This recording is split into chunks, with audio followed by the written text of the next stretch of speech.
Olá, muito bom dia, Paraíba! Estamos começando agora mais um programa Tambaú Debate Especial.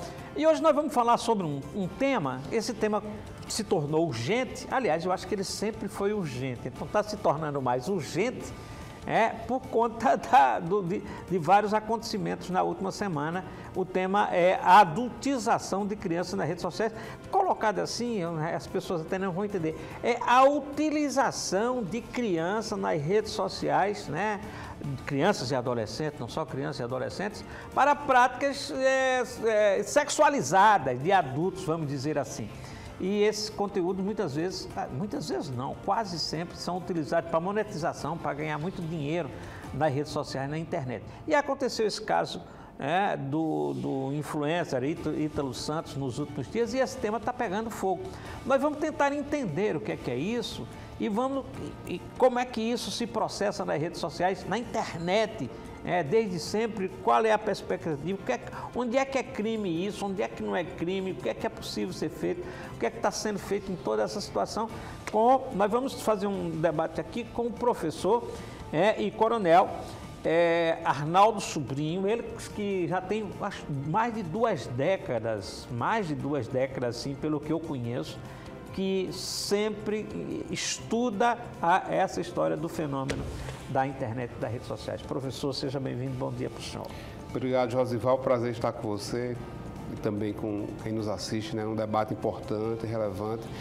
E você tem toda a razão de dizer que não é um debate agora, estourou agora, mas há outros precedentes relacionados a esta temática. Será importante a abordagem desse tema. O senhor entrou nesse tema da internet desde sempre, pelo que eu sei, preocupado com o mau uso da internet. Sim, uma das primeiras abordagens minhas, até de âmbito internacional, foi em 2008, no âmbito da CPI da pedofilia. E essa CPI da pedofilia ocorreu no Congresso, que resultou em modificações no Estatuto da Criança e do Adolescente. Também tinha essa conotação de ordem sexual, que era o compartilhamento de imagens, né, de crianças em cenas e imagens terríveis. Ocorreu esse aperfeiçoamento no ECA, mas a gente acredita que as práticas elas apenas mudaram os caminhos, né, para que pedófilos, especialmente, esses maníacos, continuassem a atuar. E essa temática volta agora com esse neologismo da adultização, que envolve não somente, na minha ótica, as questões de cunho sexual. Agora, o senhor já fala aí, em 2008 já tinha uma prática criminosa. O senhor fala também na questão mundial, já a discussão nesse momento já foi, e o senhor participa desses seminários todos, mundialmente, é uma preocupação mundial. Sim, é uma preocupação mundial, tanto que existem operações específicas feitas pela, por exemplo, Interpol, Europol, em parceria com a Polícia Federal na investigação dessas redes de pedofilia. O aperfeiçoamento também de alguns instrumentos, né? Por exemplo, a própria Convenção de Budapeste, que foi sancionada bem recente, o Brasil aderiu bem recente a esse instrumento, para facilitar justamente a investigação e também a prisão desses infratores, que a gente fala em termos internacionais, mas basta dizer, por exemplo, que Cajazeiras foi palco de operações recentes e também outras cidades na Paraíba, nesse contexto bem mais pesados, eu diria, severos do que essa questão que envolve o caso do influencer paraibano, que foi denunciado nesse contexto. Por acaso é de Cajazeiras também, né? Exatamente. Começou em Cajazeiras e foi crescendo, tem espaço em João Pessoa e também em São Paulo. Agora, o senhor diz que bem mais pesado do que esse caso do influencer Ítalo Santos. O que é mais pesado? Mais pesado é ato sexual propriamente dito. Na rede social? Não na rede social, mas imagens que são compartilhadas, especialmente na Deep Web, né? O que é que acontece às vezes? a rede social acaba sendo apenas um chamariz ou um ponto de contato desses pedófilos, né? Então imagina que uma criança está fazendo a dancinha da garrafa, por exemplo. Aquilo ali é algo que atrai pedófilos, esse tipo de exposição, por mais inocente que seja, por mais que um pai ou uma mãe acredite que aquilo ali não traz consequências. Então, essas pessoas acabam convergindo e trocando no privado mensagens que podem levar justamente ao compartilhamento desse conteúdo severo que eu chamo. Veja bem, tem uma coisa aqui que é o pedófilo que busca o objeto, né, da prática para terminar, concretizar a prática dele, a prática criminosa dele, e do outro lado me parece que tem quem saia lucrando com isso. Como é que se dá esse... E há muito dinheiro? Rola muito dinheiro nisso? Veja, a expressão pedófilo ou pedofilia é algo que está no campo da psicologia, né, como um desvio de personalidade. E aí certamente que a psicologia acaba explicando melhor esse tipo de comportamento. E a lei brasileira, ela trata da questão da exploração, ou do ato praticado, ou de cena compartilhada. Então, são situações distintas, mas para que quem nos assiste possa entender, tudo entra num contexto que a gente chama de pedofilia ou de pedófilo.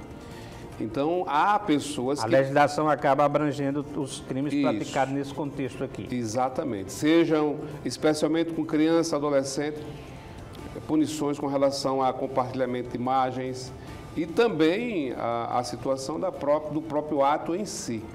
Então, há criminosos que utilizam e compartilham essas informações e pagam, por exemplo, por acesso ou por pacote de imagens ou de vídeos. Há um interesse financeiro nisso porque existem consumidores desse conteúdo, lamentavelmente. Há muito dinheiro? Sim, com certeza, muito dinheiro porque envolve cenas terríveis, né, chocantes, e é como se fosse algo desafiador para essas pessoas de saciar, vamos dizer assim, esse interesse pessoal nesse tipo de conteúdo. O senhor disse que começou aqui a investigação, o estudo em 2008, para agora, 2025. Qual o avanço desse tipo de coisa na internet? Em 2008, a gente tinha uma série de limitações, né, do ponto de vista de acesso à internet. Então, imagina que nós tivemos aí um avanço de praticamente 2 décadas e mais pessoas entraram, passaram a utilizar computadores. Antes o quê? Essas imagens... Não só o computador, o celular deu uma avançada danada. Esse uso da internet estava restrito ao quê? A uma sala, a um quarto, a uma lan house. E hoje está, como você disse, todo mundo conectado, né? Então, as pessoas, todos numa casa, por exemplo, têm um smartphone que é acesso à internet. Então, nós tivemos uma massiva migração de pessoas que passaram a utilizar. Então, não somente o uso da internet, como câmeras para filmagem, para fotos, para vídeos, para o que a gente chama aí de produção de conteúdo. E isso acaba girando dinheiro, né? Likes, curtidas, compartilhamentos, acabam gerando esse movimento. E esse movimento atrai, por exemplo, a pessoas que estão interessadas em anunciar. Então, essa audiência... Já está anunciada. Exatamente. Essa audiência atrai quem deseja divulgar um produto, por exemplo, ou os próprios influencers divulgam, né? Há quem pague, diz, olha, eu tenho quantos seguidores? Tenho 100 mil seguidores. Te cobro tanto para divulgar o meu produto. Mas, às vezes, isso está associado a quê? A algo que atrai. E a gente sabe que a sexualidade atrai. Agora, eu estou com os dados aqui que minha produção preparou sobre isso. Eu perguntei a abrangência e tal. Terminei, a produção me chama a atenção, que tem uns dados aqui. Está aqui, 93% da população de 9 a 17 anos usa internet aqui no Brasil. 25 milhões de pessoas. Aí tem outro dado aqui, 23 já acessaram a internet pela primeira vez até os 6 anos de idade. 6 anos de idade. Eram 11% em 2015, agora já é 23%. 98% usa o celular para poder fazer a internet. 83% tem perfil de redes sociais. 99% entre jovens de 15 a 17 anos. Tem o consumo, 81% consome de alguma forma pela internet. Esses números são assustadores, não? São números reais que traduzem justamente cada vez mais uma juventude, crianças e adolescentes que estão cada vez mais entrando mais cedo nesse fascínio que é a tela em si, as redes sociais, o descobrir, o explorar. E é preciso olhar isso por um lado positivo, do que a gente chama de acesso à informação, mas também olhar para o lado que é negativo, que os criminosos também migram para essas áreas, para esse ambiente. E é essa parte negativa do vício tecnológico, né, da exploração, por exemplo, dos jogos online, cassinos online, da questão da sexualidade online e também da exploração, às vezes, de pais, mães, familiares que vão fazer daquela imagem da criança um produto que é exposto, né, lamentavelmente, nas redes. Para também ganhar dinheiro. Para também ganhar dinheiro, exatamente. Eu aprendi no direito, o professor Arnaldo Sobrinho foi meu professor, né, exatamente no direito, exatamente nessa área. Mas assim, no direito, de uma maneira geral, a gente aprende que é completamente incorreta essa história de tentar colocar as vítimas, né, como responsáveis também, às vezes, pelo crime, né? Eu não concordo com isso. Mas tem uma situação que eu queria discutir com o senhor, que os pais, as famílias, é comum a gente ver isso, eu já vi muito, de pegar a criancinha e ela começar a rebolar, dançar, e eles acharam isso bacana, faz um videozinho, bota no próprio endereço, né, da família, na rede social da família, e parece que normalizou isso. Normalizou? Qual a sua avaliação? Está normalizado, todo mundo acha que deixa isso aí, isso não tem problema, é isso? Lindo, eu diria bonito. Que tudo aquilo que é compartilhado na rede há o risco de que ocorra um vazamento e compartilhamento em grupos de WhatsApp. E aí fica viral, que a gente chama, né? Algumas situações podem se tornar virais e aí não há como ter a certeza de que isso pode ser excluído desse ambiente. E o que acontece na prática é que as pessoas, elas cada vez mais, elas vão buscar essa atenção, né? De fazer o inusitado, o absurdo, às vezes até o trágico, né? Então, assim, veja o que acontece no acidente. As pessoas estão muito mais preocupadas em filmar o trágico do que, às vezes, prestar assistência, prestar socorro. Então, assim, há uma mudança no comportamento humano, isso falando nessa parte, né, que eu acho terrível. Isso também, de certo modo, acaba atingindo as famílias, porque está conectado o pai, a mãe, os irmãos e até mesmo o filho menor, quando começa a ter atenção por alguma coisa, já começa, enquanto bebê, a exploração, o uso dessas telas, né? O que tem efeitos cada vez mais complicadores, especialmente para o desenvolvimento dessas pessoas, para a aprendizagem em si. E veja, Josival, quase sempre eu sou convidado para alguma palestra em escolas, e o que a gente tem escutado, especialmente de diretores, é verdadeiros estudantes em sala, né, que chega para assistir aula quase como zumbi, porque passou a noite jogando, acessando a internet e não consegue mais manter uma rotina de estudo porque os pais não têm mais controle. Isso aqueles que já estão no aprendizado mais avançado, né?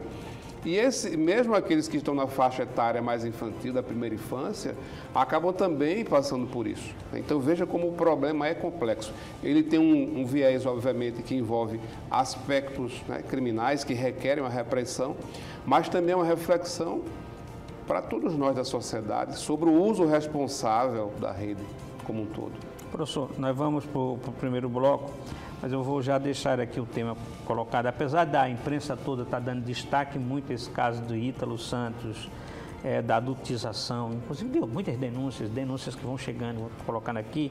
Eu acabei ouvindo uma pessoa dizer, mas isso é normal na internet. Eu ouvi assim, eu queria que o senhor falasse se é normal isso nos influencers, no que ocorre na internet, onde é que está o perigo e onde é que está o crime nessa história da adultização, se é que dá para enquadrar como crime. Depois do intervalo.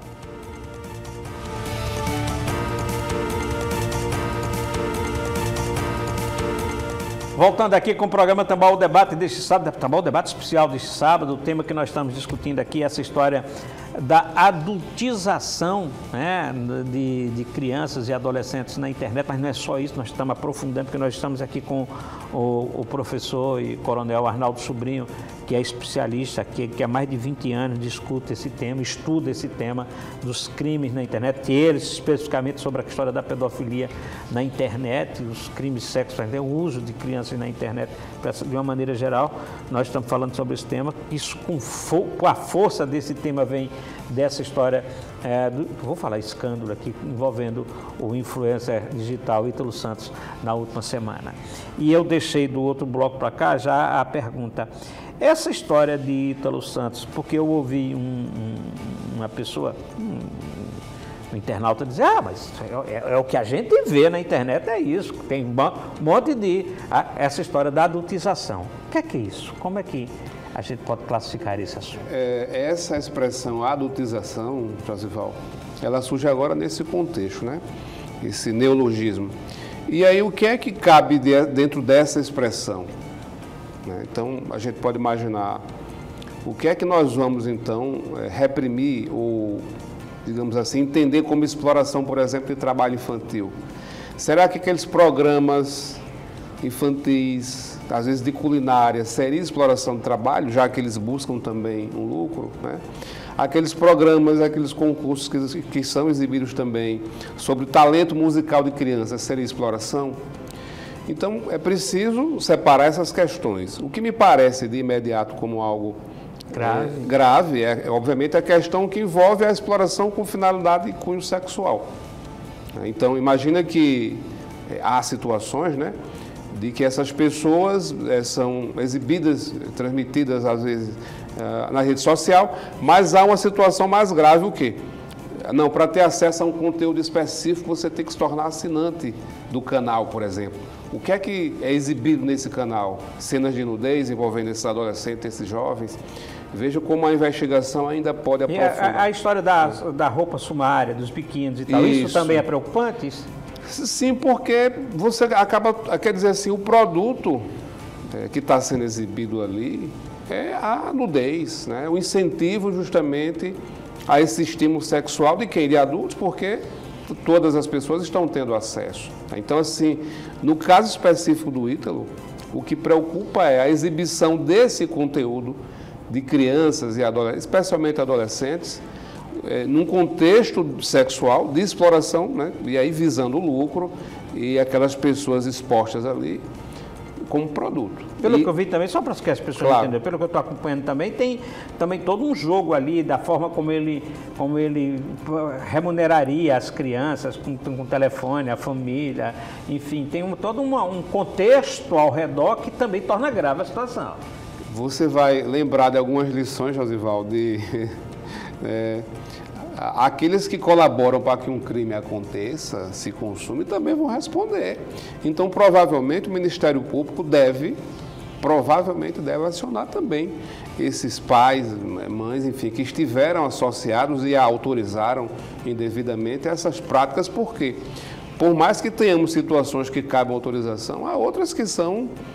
Não há como um pai, permitir que um filho seja explorado, né? Aquela imagem, às vezes, situação que provoca essa exploração sexual exposta, sem resposta. Então, assim, há muitos pontos a serem esclarecidos. Acho que o próprio Ítalo, né, deve se pronunciar sobre essas situações e provavelmente aí lança luz sobre outros contextos de exploração, até mesmo de trabalho infantil com fins de monetização, como você diz, que o Ministério Público do Trabalho, já que envolve outra instância, né, deve também aprofundar a investigação, além do próprio Ministério Público que atua nessa parte criminal. Esse escândalo Ítalo, estou tratando assim, talvez lá na frente seja esclarecido, esse caso Ítalo, vou tratar dessa forma, terminou provocando, eu estou vendo aqui, a Assembleia Legislativa aprovou uma lei, fui dar uma olhada ali, não vi nada que pudesse ser novo, é apenas uma preocupação para que os órgãos estaduais se preocupem, mas tá, Câmara de Vereadores, a Assembleia, Câmara Federal tem a CCJ aprovou uma história, tem uma comissão que vai ser criada para 30 dias oferecer uma história da regulamentação das redes sociais. Já vi hoje que o Centrão, aliás, vi essa semana que o Centrão e a oposição estão dizendo assim, ó, vamos regulamentar, mas só esse negócio aqui das crianças. A regulamentação da internet, não, tem que ser colocado. A legislação nossa exige realmente mudança ou não tem legislação, é falho? O que é que existe aqui nessa área? Josival, o que sempre as pessoas procuram, e às vezes me abordam, né? Primeiro, a compreensão que a internet não é uma terra sem lei, como está se imaginando. Muito do que se praticou e do que está acontecendo agora tem previsão de punição já. É preciso o quê? Que os órgãos que estejam envolvidos, Polícia, Conselho Tutelar, Ministério Público e a Justiça... Dá para enquadrar na lei brasileira. Sem nenhum problema, certo? Todas têm previsão de punição. Agora, é preciso que essas instâncias operem, o Conselho Tutelar, que as pessoas denunciem, né? E assim, vamos separar o seguinte, o que é responsabilidade de plataforma, o que é responsabilidade... Porque, veja, estamos lidando com crianças e adolescentes. Então está lá no ECA. Se é criança e adolescente, tem um pai ou uma mãe ou um responsável que responde por ela. Então, tem plataforma, temos aqui também pais, mães responsáveis que têm responsabilidade. Eu diria que no âmbito das plataformas, a responsabilização, né, fala-se muito, não, o algoritmo que permite, porque, veja, a questão é o mau uso da tecnologia. A tecnologia que permite que pedófilos acessem conteúdos específicos, né, de determinado interesse, é também que vai sugerir pauta de futebol, pauta política, né? Então, eu diria que as plataformas podem aperfeiçoar mecanismos de recepção de denúncias e de retirada desse conteúdo, ou de desmonetização, porque aí corta o interesse financeiro dessas pessoas estarem utilizando esse produto, né, a exposição sexual, como instrumento de ganhar dinheiro.